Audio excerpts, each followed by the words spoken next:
Marcos, 12 kabanata. At nagpasimulang pinagsalitaan niya sila sa mga talinghaga. Nagtanim ang isang tao ng isang ubasan, at binakuran ng mga buhay na punong kahoy, at humukay roon ng isang pisaan ng ubas, at nagtayo ng isang bantayan, at ipinagkatiwala yaon sa mga magsasaka, at napasa ibang lupain. At sa kapanahunan ay nagsugo siya ng isang alipin sa mga magsasaka, upang tanggapin niya sa mga magsasaka ang mga bunga ng ubasan. At hinawakan nila siya at hinampas siya, at siya'y pinauwing walang dala. At siya'y muling nagsugo sa kanila ng ibang alipin, at ito'y kanilang sinugatan sa ulo, at dinuwahagi. At nagsugo siya ng iba, at ito'y kanilang pinatay, at ang iba pang marami, na hinampas ang iba, at ang iba'y pinatay. Mayroon pa siyang isang sinisintang anak na lalaki. Ito'y sinugo niyang kahuli-hulihan sa kanila, na sinasabi, igagalang nila ang aking anak. Natapwat ang mga magsasakang yaon, ay nangagsang usapan, ito ang tagapagmana, halikayo, atin siyang patayin at magiging atin ang mana. At siya'y kanilang hinawakan at siya'y pinatay, at itinaboy sa labas ng ubasan. Ano nga kaya ang gagawin ng Panginoon ng ubasan? Siya'y paroroon at pupuksain ang mga magsasaka, at ibibigay ang ubasan sa mga iba. Hindi man lamang baga nabasa ninyo ang kasulatang ito, ang batong itinakwil ng nangagtayo ng gusali, ang siya ring ginawang pangulo sa panulo. Ito'y mula sa Panginoon, at ito'y kagilagilalas sa harap ng ating mga mata. At pinagsikapan nilang hulihin siya, at sila'y natakot sa karamihan sapagkat kanilang napaghalata na kanyang sinalita ang talinghaga laban sa kanila. At siya'y iniwan nila at nagsialis. At kanilang sinugo sa kanya ang ilan sa mga Pariseo at sa mga Herodiano upang siya'y mahuli nila sa pananalita. At nang sila'y magsilapit ay kanilang sinabi sa kanya, Guro, nalalaman namin na ikaw ay totoo, at hindi ka nangingimi kanino man, sapagkat hindi ka nagtatangi ng mga tao, kundi itinuturo mong may katotohanan ang daan ng Diyos. Matuwid bagang bumuwis kay Cesar o hindi? Bubuwis baga kami o hindi kami bubuwis? Datapwat siya na nakatataho ng kanilang pagpapaimbabaw ay nagsabi sa kanila, Bakit ninyo ako tinutukso? Magdala kayo rito sa akin ng 1 denaryo upang aking makita. At dinalhan nila, at sinabi niya sa kanila, Kanino ang larawang ito at ang nasusulat? At sinabi nila sa kanya, Kay Cesar. At sinabi sa kanila ni Jesus, Ibigay ninyo kay Cesar ang sa kay Cesar, at sa Diyos ang sa Diyos. At sila'y nanggilalas na mainam sa kanya. At nagsilapit sa kanya ang mga Saduseo, na nangagsasabi na walang pagkabuhay na mag-uli. At siya'y kanilang tinanong na sinasabi, Guro, isinulat sa amin ni Moises, kung ang kapatid na lalaki ng isang lalaki ay mamatay at may maiwang asawa at walang maiwang anak, ay kukunin ng kanyang kapatid ang kanyang asawa at bigyan ng anak ang kanyang kapatid. May 7 lalaking magkakapatid at nag-asawa ang panganay.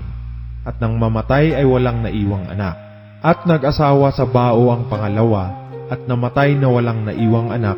At gayon din naman ang pangatlo, at ang ikapito'y wala ring naiwang anak. Sa kahuli-hulihan ng lahat ay namatay naman ang babae. Sa pagkabuhay na mag-uli, sino sa kanila ang magiging asawa ng babae? Sapagkat siya'y naging asawa ng 7.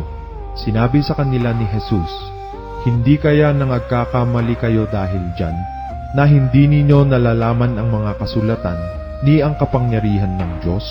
Sapagkat sa pagbabangon nilang muli sa mga patay, ay hindi na mag-aasawa, ni papag-aasawahin pa, kundi gaya ng mga anghel sa langit. Ngunit tungkol sa mga patay, na sila'y mga ibabangon, hindi baga ninyo nabasa sa aklat ni Moises, tungkol sa mababang punong kahoy, kung paanong siya'y kinausap ng Diyos na sinasabi, Ako ang Diyos ni Abraham, at ang Diyos ni Isaac, at ang Diyos ni Jacob? Hindi siya ang Diyos ng mga patay, kundi ng mga buhay. Kayo'y nagkakamaling lubha. At lumapit ang isa sa mga eskriba at nakarinig ng kanilang pagtatalo, At palibhasa'y nalalamang mabuti ang pagkasagot niya sa kanila, ay tinanong siya, "Ano baga ang pangulong utos sa lahat?" Sumagot si Jesus, "Ang pangulo ay, pakinggan mo, O Israel, ang Panginoon nating Diyos, ang Panginoon ay iisa. At iibigin mo ang Panginoon mong Diyos ng buong puso mo, at ng buong kaluluwa mo, at ng buong pag-iisip mo, at ng buong lakas mo. Ang pangalawa ay ito, iibigin mo ang iyong kapwa na gaya ng iyong sarili. Walang utos na hihigit sa mga ito." At sinabi sa kanya ng eskriba, "Sa katotohanan, Guro, ay mabuti ang pagkasabi mo na siya'y iisa, at wala nang iba liban sa kanya. At ang siya'y ibigin ng buong puso at ng buong pagkaunawa at ng buong lakas, at ibigin ang kapwa niya na gaya ng sa kanyang sarili, ay higit pa kaysa lahat ng mga handog na susunugin kung sa anong kapamahalaan ginagawa ko." At nang makita ni Jesus na siya'y sumagot na may katalinuhan, ay sinabi niya sa kanya, "Hindi ka malayo sa kaharian ng Diyos." At walang tao pagkatapos noon na nangahas na tumanong pa sa kanya ng anumang tanong. At sumagot si Jesus at nagsabi nang siya'y nagtuturo sa templo, "Paanong masasabi ng mga eskriba na ang Kristo ay anak ni David? Si David din ang nagsabi sa pamamagitan ng Espiritu Santo, sinabi ng Panginoon sa aking Panginoon, maupo ka sa aking kanan, hanggang sa gawin ko ang iyong mga kaaway na tungtungan ng iyong mga paa." Si David din ang tumatawag na Panginoon sa kanya. At paano ngang siya'y kanyang anak? At ang mga karaniwang tao ay nangakikinig sa kanyang may galak. At sinabi niya sa kanyang pagtuturo, "Mangag-ingat kayo sa mga eskriba, na ibig magsilakad na may mahahabang damit at pagpugayan sa mga pamilihan, at ibig nila ang mga pangulong upuan sa mga sinagoga at ang mga pangulong luklukan sa mga pigingan. Silang nangananakmal ng mga bahay ng mga babaeng bao, at dinadahilan ay ang mahahabang panalangin. Ang mga ito'y tatanggap ng lalong malaking kahatulan." At umupo siya sa tapat ng kabangyaman, at minasdan kung paanong inihuhulog ng karamihan ang salapi sa kabangyaman, at maraming mayayaman ang nangaghuhulog ng marami. At lumapit ang isang babaeng bao, at siya'y naghulog ng 2 lepta, na ang halagay halos 1 beles.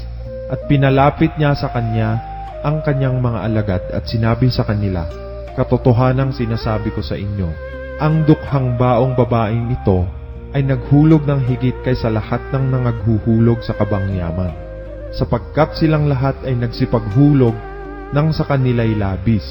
Datapwat siya sa kanyang kasalatan ay inihulog ang buong nasa kanya, sa makatwid bagay ang buong kanyang ikabubuhay."